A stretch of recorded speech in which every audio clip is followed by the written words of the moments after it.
Muito bem, continuando, a doutora nos diz assim: por fim, pessoas com neurastenia devem evitar rotinas estressantes, reservando pelo menos um dia por semana,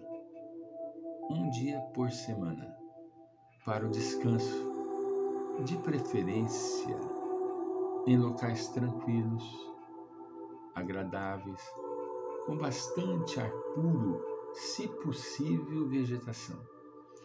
Nós temos aqui, na cidade de Votuporanga, um local excepcional. É uma represa onde foi construído o centro de convenções, onde se encontram e se reúnem eventos e coisas assim. Tem uma área grande, verde, e pássaros aquáticos, pássaros de natureza comum, tem patos, gansos. Então é um local, brinquedo para crianças. Então é um local muito bonito, E como tem muito ipê, na época da floração, fica uma coisa esplendorosa, de várias cores, branco, rosa, entende? E outras colorações. Então, é um local onde você vai e entra em contato com a natureza e, consequentemente, você cria um clima de pleno e total relaxamento. Muito bonito, muito bonito. Ela continua assim dizendo: ao explorarmos a história do diagnóstico da neurastenia, percebemos o quão complexo e multifacetado é o campo da medicina e da saúde mental. Nem se diga que até hoje ainda nós estamos encontrando novos casos, novos diagnósticos, novas descrições de doenças mentais, né? A neurastenia, que foi amplamente diagnosticada e discutida durante mais de 6 décadas, 60 anos, foi gradualmente desaparecendo à medida que a medicina buscava uma abordagem mais científica. No entanto, é importante reconhecer que a experiência de sofrimento dos pacientes persistiu, mesmo que os sintomas fossem vagos e não específicos. Na verdade, aqui, a abordagem científica, ela queria encontrar uma resposta física. A neurastenia como sendo uma doença física, mental, física. E, na realidade, é um espectro muito maior. Hoje vemos esses mesmos desafios na compreensão de condições como síndrome da fadiga crônica e a fibromialgia. Fibromialgia são dores extremamente incômodas que a pessoa passa. Embora esses diagnósticos tenham evoluído e sido reconhecidos de forma mais precisa, ainda existem semelhanças intrigantes com a neurastenia do passado. Olha que coisa interessante. A sobreposição dos sintomas de fadiga, dores musculares, dificuldades cognitivas é evidente, assim como a busca por validações e validação e compreensão da experiência subjetiva do paciente. Nessa compreensão, veja bem, compreensão da experiência subjetiva. Por uma vírgula e um degrauzinho não fala espiritual. Nossa compreensão dessas condições está em constante evolução. À medida que avançamos, devemos aprender com os erros do passado e evitar cair em armadilhas de diagnósticos. Existem muitos diagnósticos que são imprecisos, armadilhas de diagnósticos excessivamente amplos ou imprecisos.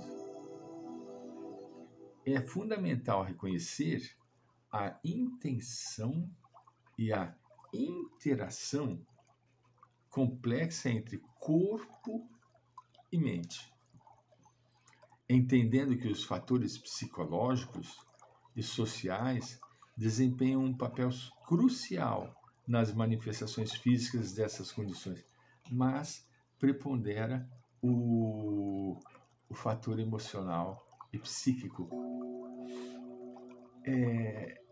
Freud, na sua época, lançou mão de inumeráveis posturas do diagnóstico da loucura. Ele lidou com os distúrbios psíquicos de maneira excepcional e teve os seus seguidores. O seu primeiro aluno, que iria ser o continuador, Jung, brilhou em tantas pesquisas,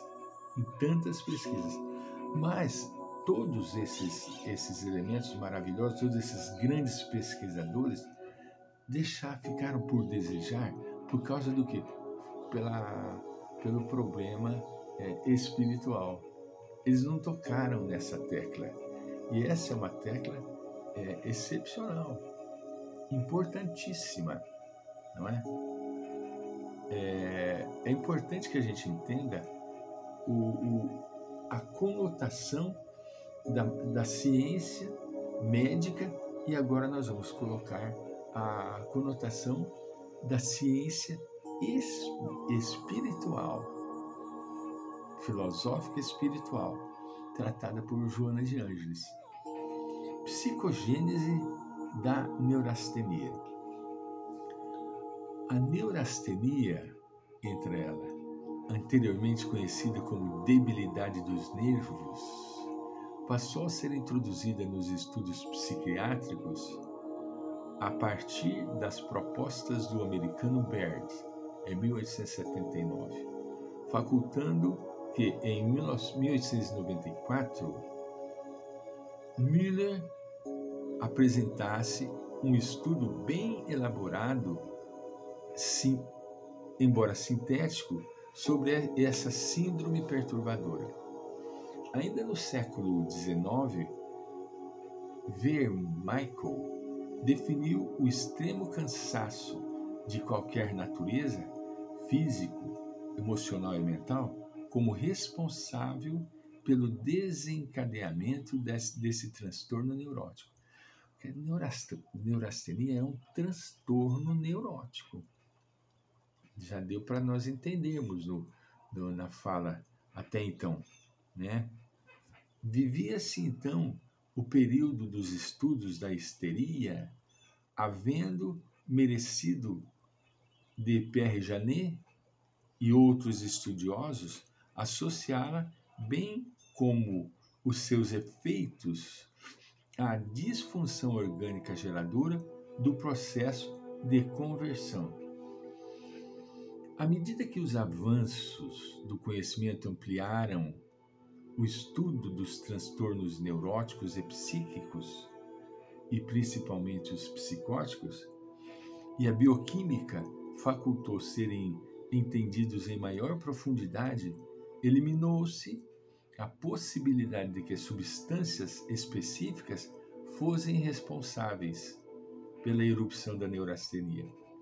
Passou-se a considerar com mais propriedade a neurastenia e as organoneuroses como enfermidades de adaptação, portanto, como interações do mecanismo normal de adaptabilidade do indivíduo, era necessário uma observação mais profunda.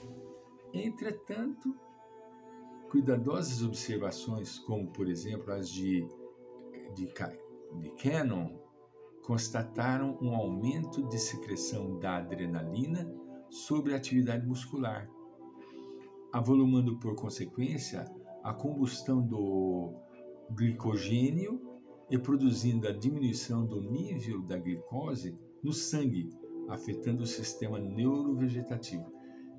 Olha que profundidade. Vai evoluindo lenta e gradativamente a concepção do problema da neurastenia, chegando a compreender que existe uma participação fisioquímica no distúrbio da neurastenia. Joana, com propriedade, ela nos diz que acredita-se dessa forma que a neurastenia resulta de uma espécie de fuga da realidade, como escusa inconsciente do paciente em relação aos fracassos pessoais, às realidades de natureza perturbadora, ocorrendo então uma perda de interesse pelos acontecimentos e desmotivação para realizações enobrecedoras por ausência de autoestima e de coragem para ultrapassar os limites exigíveis. É excepcional. Vai criando um clima em que a pessoa vai se expondo ao processo perturbativo e acaba caindo na malha dos obsessores. Nós voltaremos.